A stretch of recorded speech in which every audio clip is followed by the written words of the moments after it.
नमस्कार दोस्तों, हिंदी से इंग्लिश के यूट्यूब चैनल में एक बार फिर से आप सभी का स्वागत है। मैं हूँ विकास तिवारी। आज मैं आपके सामने एक और स्टोरी लेकर आया हूँ जिसमें काफ़ी सारे नए वर्ड आपको इंग्लिश में सीखने को मिलेंगे। तो आइए शुरू करते हैं। देखो, अ रिच मैन, रिच मतलब होता है अमीर, मैन मतलब आदमी, एक अमीर आदमी एंड और हिज सन, सिन हिज मतलब उसका, सन मतलब पुत्र। तो एक अमीर आदमी और उसका लड़का, ये कोई स्टोरी है एक अमीर आदमी और उसके लड़के की। ठीक है, तो आगे बढ़ते हैं। अ रिच मैन्स सन, देखो ये अपोस्ट्रोफिस एस है ना, इस तरह का एस आता है। इसका मतलब बहुत सारे मैन नहीं हो गए, इसका मतलब होता है का, है ना। तो अ रिच मैन सन मतलब रिच मैन्स, इसको ऐसे पढ़ेंगे, अ रिच मैन्स सन मतलब एक अमीर आदमी का लड़का था, है ना। आज मतलब था। ग्रेजुएटिंग कॉलेज मतलब ग्रेजुएशन कर रहा था, है ना। आगे बढ़ते हैं। 4 मंथ्स, उस महीने, है ना। The son was asking his father for a new car. जो सन था वो लड़का, वाज मतलब था, आस्किंग मतलब देखो यहाँ आस्किंग का मतलब हो गया है मांगना, है ना। आस्किंग का मतलब पूछने भी होता है, आस्किंग का मतलब कहना भी होता है, आस्क, है ना। इसको यूज कैसे करते हैं शब्द के अनुसार हम देखते हैं, ना, क्योंकि कहाँ कैसा यूज हो रहा है। बाकी यहाँ पर इसका मतलब होगा मांगना, है ना। द सन वाज आस्किंग, सन मांग रहा था क्या, his father for a new car, जो उस फादर से वो मांग रहा था या कह रहा था या बोल रहा था उसको कि मुझे एक नई कार चाहिए। नोविंग that his father had more than enough money, क्योंकि वो जानता, नोविंग मतलब जानता था, दैट हिज फादर उसके पिताजी हैड मोर देन मतलब ज़्यादा से ज़्यादा, देन इनफ मनी, इनफ मतलब बहुत सारी पैसे, कि उसके पिताजी के पास बहुत सारे पैसे हैं। तो वो क्या मांग रहा था, उसके पिताजी से कार मांग रहा था। कौन सी, एक नई car. When graduation day came, graduation day जो है वो केम मतलब आया। द यंग मैन्स फादर, जो उसके लड़के के जो पिताजी थे, मैन्स फादर उसके पिताजी, कॉल्ड हिम मतलब बोलते हैं उससे, इनटू द स्टडी, और स्टडी में वहाँ बोलते हैं, ठीक है, वहीं बोलते हैं स्टडी मतलब उसके। The father handed him a wrapped gift, है ना।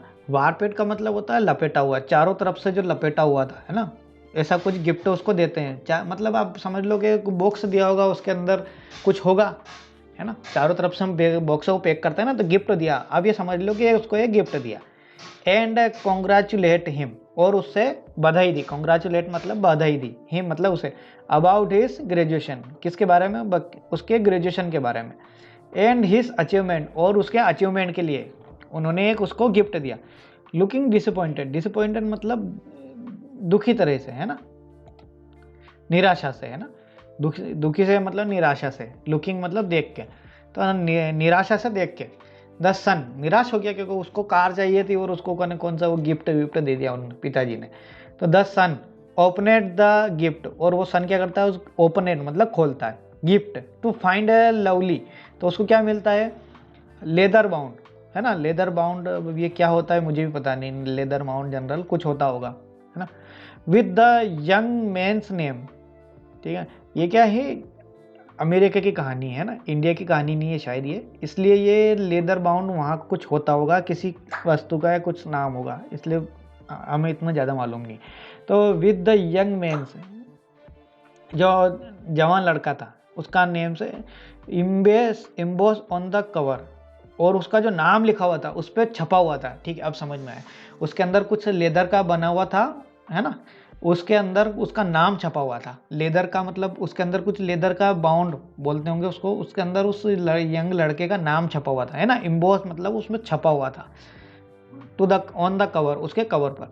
ही angrily raised his voice, angrily, angry मतलब वो जो तो लड़का था वो ही एंग्रीली मतलब गुस्से में, रेज्ड हिज वॉइस, रेज्ड मतलब ऊंची आवाज में, ऊंचा ऊंचा बोलना, है ना। रेज्ड मतलब उठाता है, हिज वॉइस मतलब उसकी आवाज।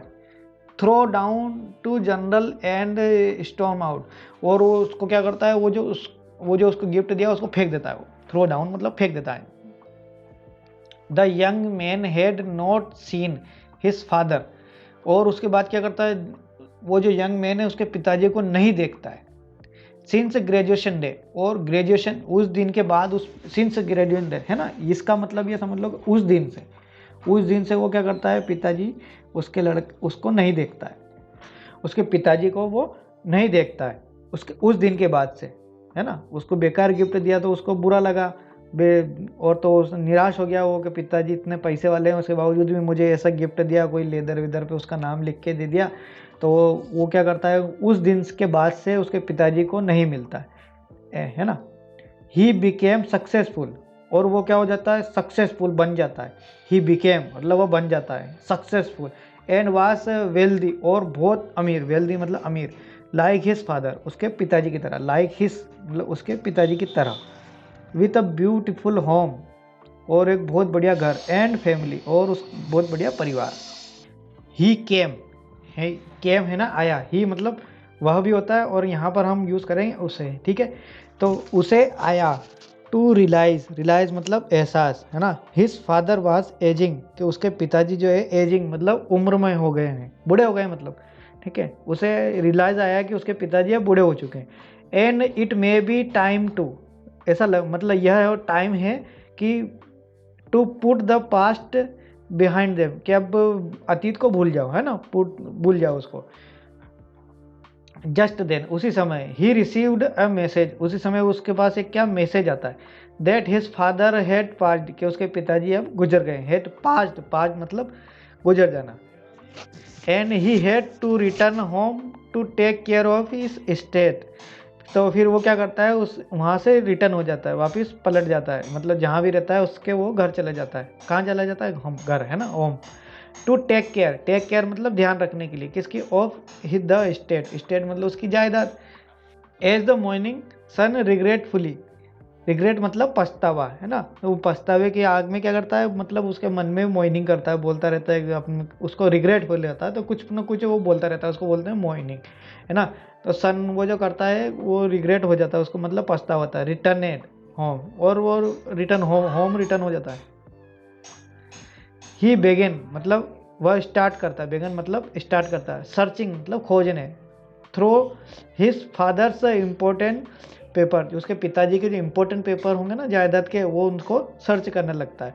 एंड सा दैट और देखता है, स्टिल न्यू जर्नल, जो उसको जो दिया था ना वो अभी तक वहीं पड़ा हुआ था, उसने कहीं कहीं अवेयर के रख रखा था, जो वहीं रखा हुआ था, स्टिल मतलब वहीं रखा हुआ, ठीक है ना। Just as he had left, जैसा कि वो छोड़ के गए थे।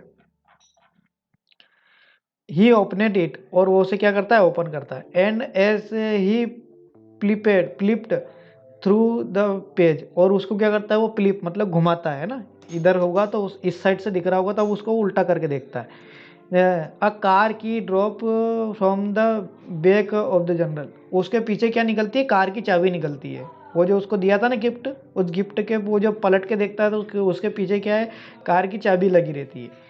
अ डीलर टैग वाज अटैच, और डीलर का जो है टैग अटैच रहता है उसमें, to the key that read paid in full, के उस पे जो डीलर का है वो एक वो टैग लिखा हुआ रहता है कि ये जो कार है वो पूरी की पूरी पेड की हुई है, मतलब इसके पैसे पूरे पूरे पिताजी ने दिए हुई है। तो ये स्टोरी यहाँ पर ख़त्म होती है। मुझे तो कुछ ज़्यादा स्टोरी अच्छी नहीं लगी, मतलब कोई मज़ा तो नहीं आया इसको पढ़कर, लेकिन हाँ ये बात है कि इसमें काफ़ी सारे नए वर्ड इसको सीखने को मिले, तो हमको वर्ड पे ध्यान देना है, ठीक है। काफ़ी सारी स्टोरी इंटरेस्टिंग भी होगी, काफ़ी सारी नई भी होगी। तो आइए दोस्तों, आपको कुछ समझ में आया हो, नहीं आया हो तो मुझे कमेंट बॉक्स में बताइए, ठीक है। तो मुझे समझ में आएगा कि आपको क्या चीज़ समझ में नहीं आ रही है ना, तो मैं उसको आपको अच्छी तरीके से समझाने की कोशिश करूँगा। तो वीडियो अच्छा लगा हो तो प्लीज़ लाइक कीजिए और इस चैनल को सब्सक्राइब कीजिए। धन्यवाद दोस्तों।